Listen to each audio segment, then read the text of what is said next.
This is the Ryan Marketing Show, and you're listening to episode 18 of 100.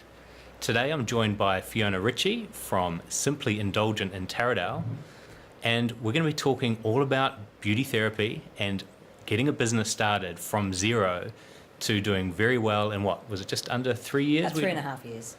Great, so tell us a little bit about your business and how you got into it and what the journey has been so far.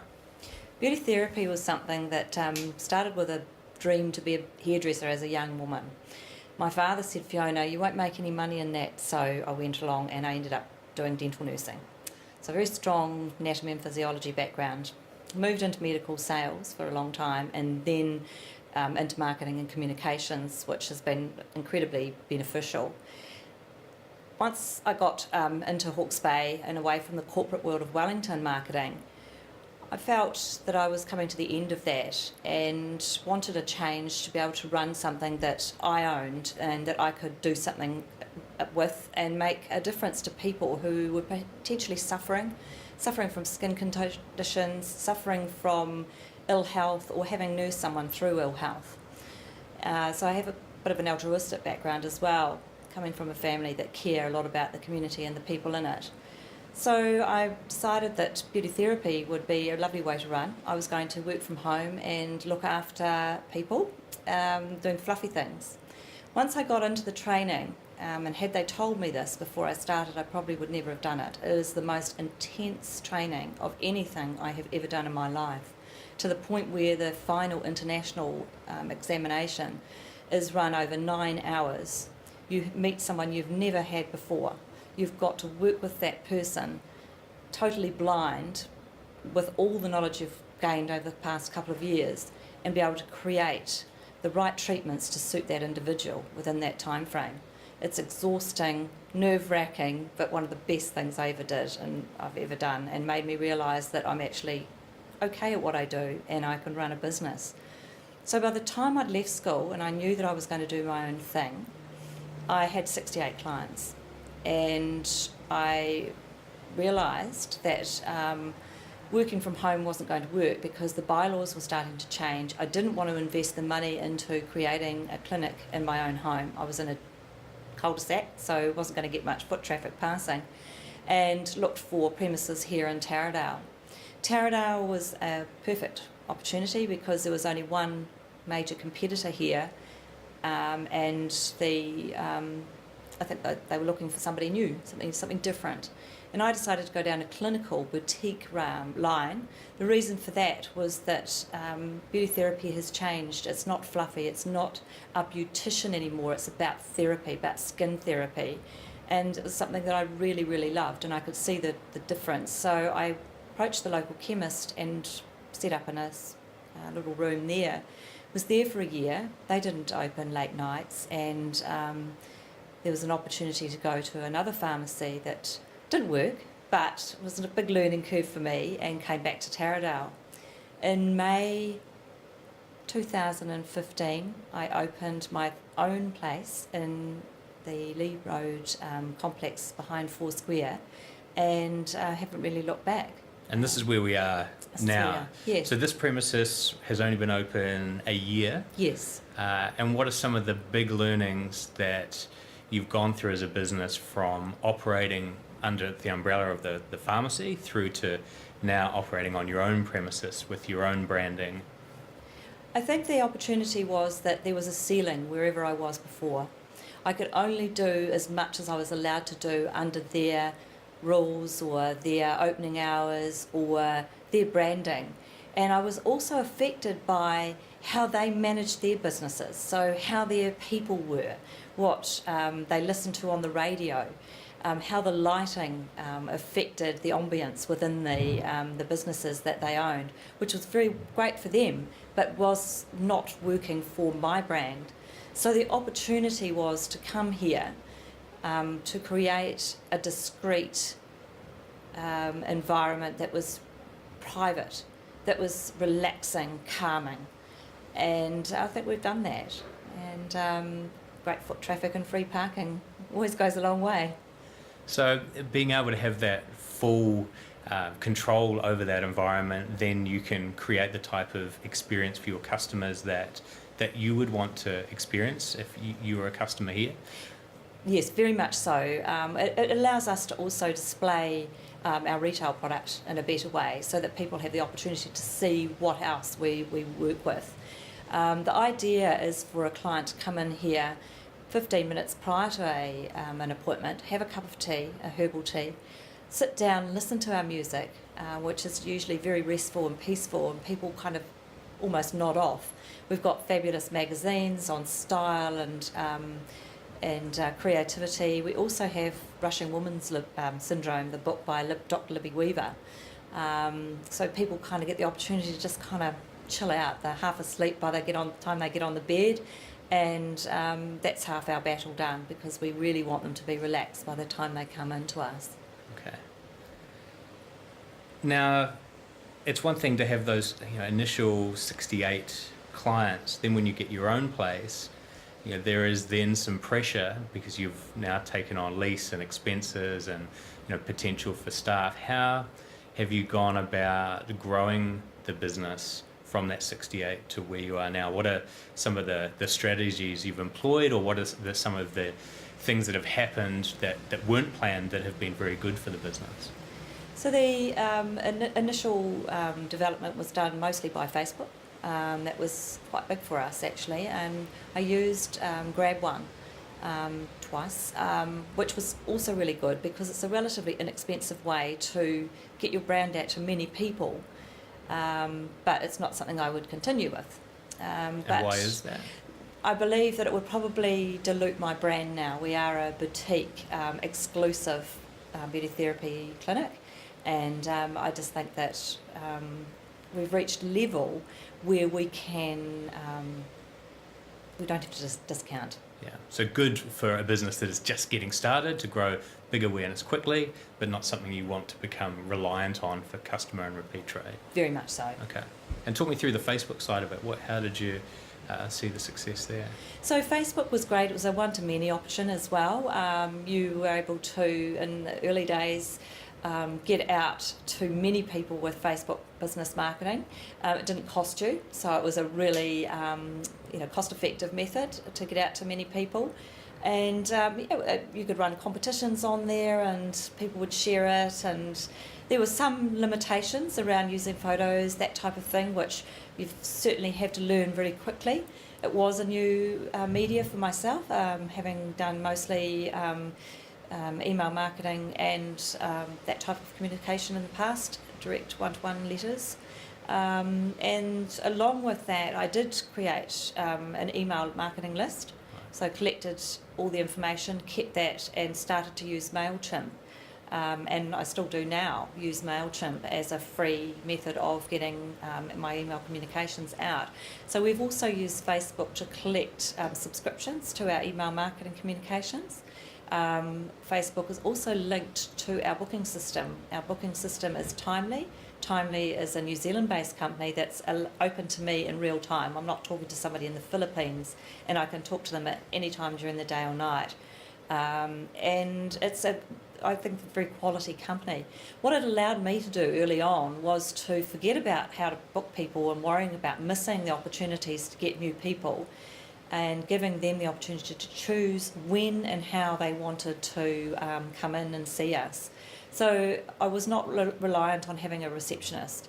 So now I would say probably 80% of our bookings are done online. Is that right? Wow. Yeah. So on the booking side of things, by going digital and allowing, opening up your appointment system for various products and timings, that's actually reduced your costs as well by not having to have a receptionist just for phone bookings, is it? Yes, significantly. Yeah, absolutely. And it allows us to manage the growth of the business, again, cost effectively, but also providing a service that is actually not available from many salons around the country, or especially in the Hawke's Bay. Then just going back to the email side of things, how important is growing your email database, and how do you use email to talk to either your customers or reaching out to prospects? So email marketing, I probably about every month now. I think I've got it onto a regular basis. It was sort of a little bit hit and miss there for a while, depending on time. But every month I go out with a communication. It's about education. Primarily, it's where what we've done is to use education. Offers and things don't tend to work for us for some reason. It's great because people actually are happy to pay for full price. They want to support us. Email, I also distribute that through Facebook to a wider audience and try and encourage more people to subscribe. And it also goes out on Twitter. So another media that I've used a little bit, intermediate, every now and then it seems to take off and it works really well for me, but it's not my main stream.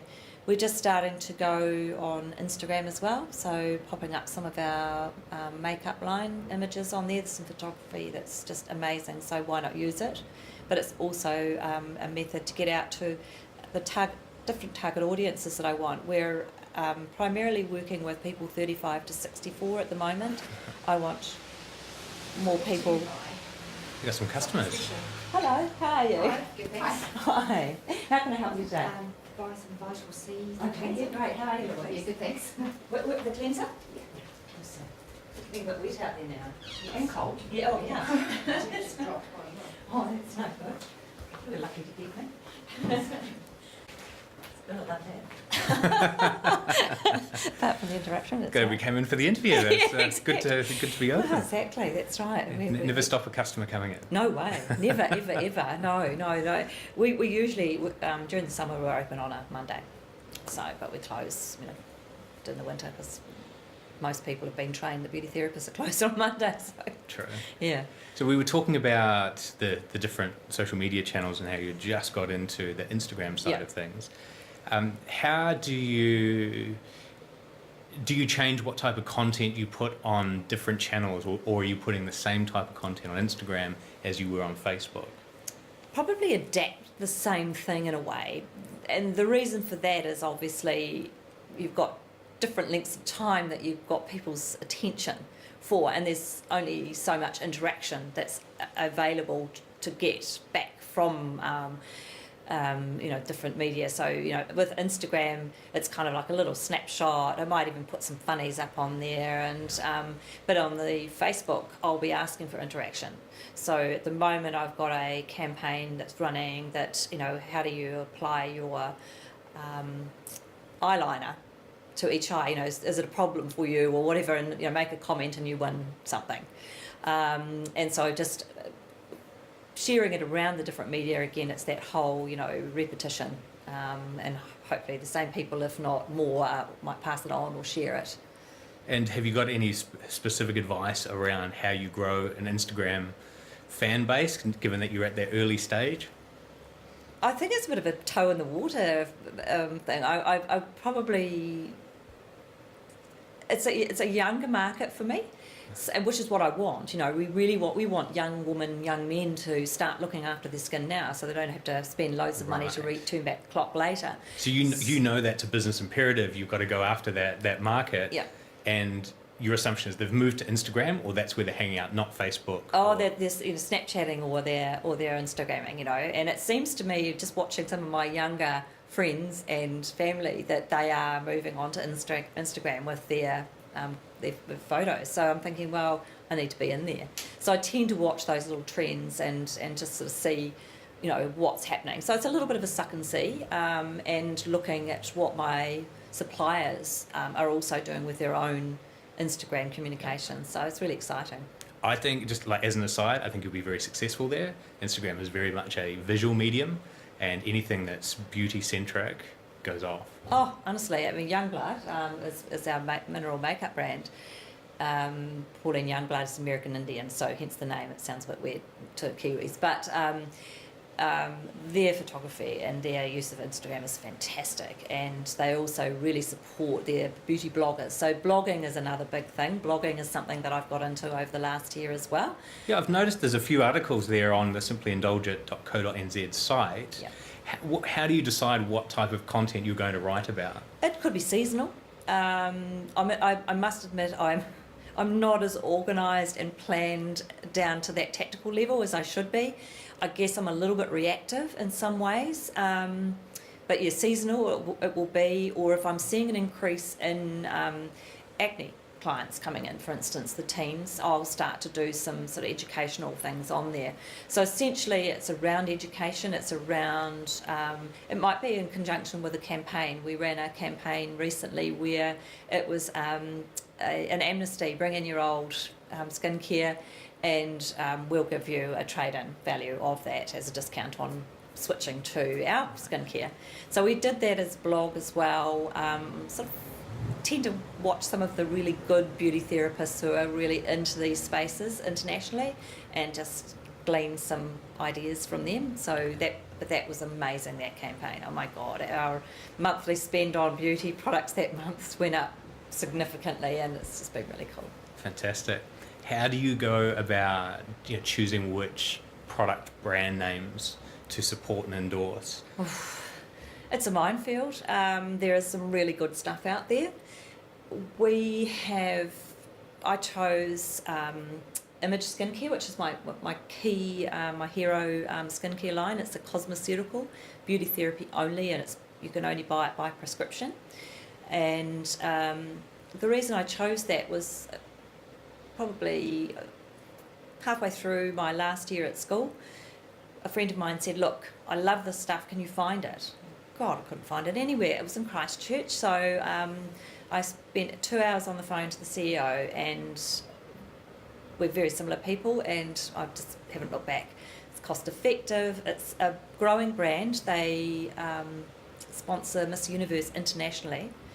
They are owner operated, and they come out of Florida, so their humidity in the winter, in the summer, is very similar to ours, so it works really well in New Zealand conditions.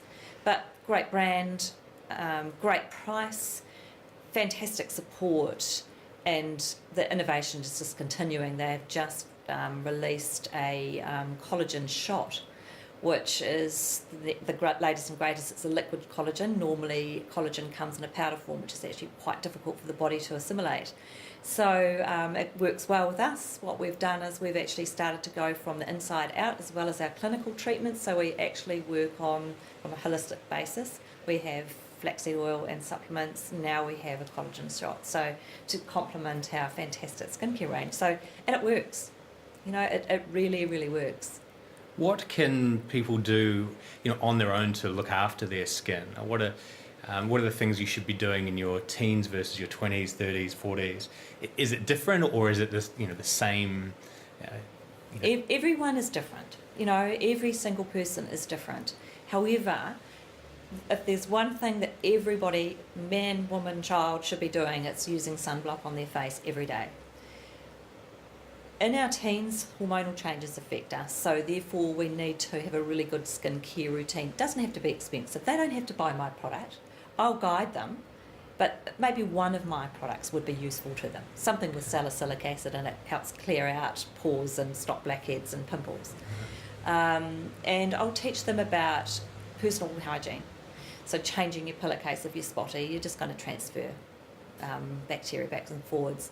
It might be around washing your towel more regularly. So those sorts of things focus on that particular age group. So maybe sort of 12 to even 22. Then you've got that group that is just starting to sort of think about lines around the eyes, and they're wanting to stop that. So we'll probably bring in an eye cream and just talk about what they need to do, some treatments. So say 70 to 80% of everything to keep your skin health is done by you at home with good skincare. Say 20-25% is what we do here in clinic. So we have facial peels, we do collagen induction therapy. So these are resurfacing, skin cell regenerating treatments where the body reacts to a potential injury. It sends lots of good nutrients and vitamins to the skin, and it turns over faster. As you get into the sort of like 30s, you're probably a bit tired, you might have a little bit of money and you want to do something more. So we would maybe put some different ingredients into your skincare, make sure that you're actually able to keep up with what's going on with less perhaps. Coming into your 40s, you're starting to age, you're starting to need a little bit more assistance. You maybe haven't used sunblock, maybe had a few too many wines. and you're dehydrated.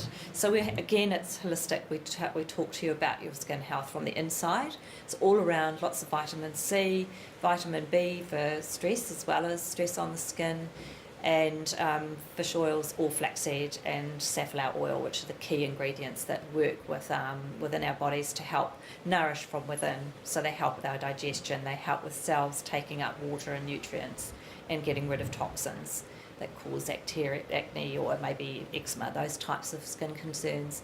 So we work very closely with other practitioners. So where we are limited, we will then pass them on either to a naturopath or a nutritionist for further assistance if what I can do, maybe I've got no answers to. And if necessary, send them off to a doctor for a prescription for some form of medication. Sadly, that is generally they want a quick fix, and that's where they'll go. And obviously, it's less costly. But I am getting more and more people wanting to come the holistic way. So we'll work with them on diet and good skin care to heal acne. I've got some amazing before and afters. Some poor kids, yeah. Do you find that through your approach that you're not only treating the skin deep problem and the biology issues, you're actually treating you're changing outlook or psychology Absolutely. or confidence? Very much so.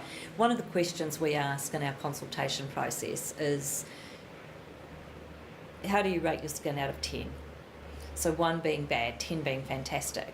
Generally, if they're anything from 5 and above, I know I've got a lot less work to do on their self-esteem than I have if they're 5 and under, or maybe even 6 and under. And sometimes, just one treatment, brightening them, talking to them, educating them, just changes their lifetime, their whole, everything they feel about themselves. One boy, and he is 16 years old, and he had acne from shoulder to shoulder down to his shorts. And within 5 months, that has just changed. And he just thinks I'm the bee's knees, apparently, which is really lovely to hear. But he's worked really hard, and he's believed in me and what we were able to achieve. And I said to him, can I use you as a case study? And he went, sure thing, just hell yeah, straight off the bat. There was no question, because his whole life has changed. They were very concerned about him, but he's doing really well. Are you seeing more interest in, from a gender perspective, are you seeing more men come in and see beauty either as a way to fix something that's wrong, but also to improve their chances of getting a job or how they're perceived by customers? Is that something or is it still very much rugby, New Zealand culture, she'll be right? Like, where are we at now from what you're seeing? I think there's a real shift. There's a lot of older women who are sending their husbands in or partners in for treatments because they want them to start doing something for themselves. So that's been great. And then once they come in and they realise there's not really a barrier, it's not too girly, it's not too fluffy, and I talk rugby with them, and I've got kind of a broad spectrum of knowledge that I can talk to them and make them feel comfortable, which I think perhaps is an advantage of being an older therapist. However, we are getting younger guys coming in. 1, they have major skin concerns. 2, they may have, hair issues, like guys growing hair on their ears and nose and those sorts of things. So it's around how they look, how they're perceived. I think a lot of younger guys tend to be more conscious of how they look. You really see that. You look at the All Blacks and you look how sharp they are. Their haircuts are just so chic. They're far more open to having treatments done, and might not talk about it over a beer at the end of the week, but at the end of the day, someone's going to notice that they're looking better, and they're going to wonder why. And so we are seeing a lot more. So it sounds like it's increasing, but it's still best kept secret amongst guys that they're actually going to do this. Yeah, it's interesting that the wives of the older men are kind of prodding them into it. I think that's very interesting. So. Yeah, it is. It's really, and some of them finding it quite uncomfortable. They might not really want to go with a massage. They prefer to go to a massage therapist because it's a little bit more. The lights are on generally. It's a little bit more less kind of relaxed, whereas ours is a little bit more. It's a really kind of a soft environment for that. So when I have a guy coming in for skin problems, I have the lights on. You know, it's very clinical. They sit first, and I'll treat them that way rather than lying down. So we align what we do with the type of client we have coming through. Yeah. So really it's about adjusting how we approach things and maybe having a little bit more masculinity in here to help, ease those guys coming over the foot threshold. Yeah. So you're 3 years in now, 1 year in this premise, sis. Where do you want to take Simply Indulgent from here? Okay, well, we employed our first part-time employee in December last year. The reason for that is that we have peak seasons, and generally from October to the end of February is really busy for us. I was finding that I was just booked to the hilt and almost getting to the stage of actually turning people away on a more regular basis. So we brought in Kirsten. She's a mature grad as well, fantastic, fabulous lady, and wants to do what we do, which is the more clinical work. And so that's been great. That's allows us to open on a Monday, which gives us 6 days during the summer period, and to increase the number of late nights that we have. And that really has worked. It's increased our turnover. We also have the opportunity to add on somebody else this summer, because I would really like to have a receptionist, because it's too busy for us to be out here at reception as well. So I'm bringing on a young girl who's still at school. She's at Woodford, and she's beautiful and is really keen to get a job. So we're just going to train her up to handle what's going on out here, probably maybe to do manicures and maybe a little bit of makeup. And that gives us somebody that we can just say, all right, Amy, you look after these ladies, and we can carry on. They can make appointments, because we sell so many vouchers at Christmas, hundreds of vouchers. Right. Yeah. So vouchers are a fantastic form of, and we're the only ones selling them online at the moment as well. So you can purchase vouchers online, and we will either deliver or send them out in the mail to people locally. So yeah, it's another great option for us. And just to kind of wrap this part up, how will you know you've reached your goal with Simply Indulgent? Okay, I work with a business coach. So I work with Sam from Enable Business in Havelock North. I was lucky enough to come across Mark Greer, who felt that I was the right fit for their business, and I felt that they were the right fit for this business. So we've been working together for nearly 9 months, and we've been really kind of refining and making me a little bit more disciplined about the goals for the business. So we get together every 3 months, and we sort of see where Simply Indulgent's sitting. I'm obviously all over my Xero, making sure that we're sort of tracking in the right direction. It's been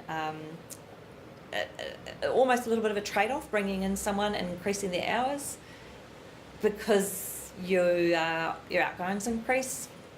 So that's been really interesting. So employing somebody has been quite a major for me, and but at the same time it's a little bit of a juggle. So yeah, working with those guys helps me to keep on track, and also just to see the results and make me feel really a lot more confident that we are going to achieve those goals. Yeah, so we just keep stepping it up every month, even when it's quiet, we're stepping it up. Yeah, it's awesome. It's fantastic, Fiona, to have some insight into Simply Indulgent and how you've grown your business, and to hear the plans you've got for the future. So thanks very much for your time today, and good luck in the future. Thank you. Cheers. Thank you very much.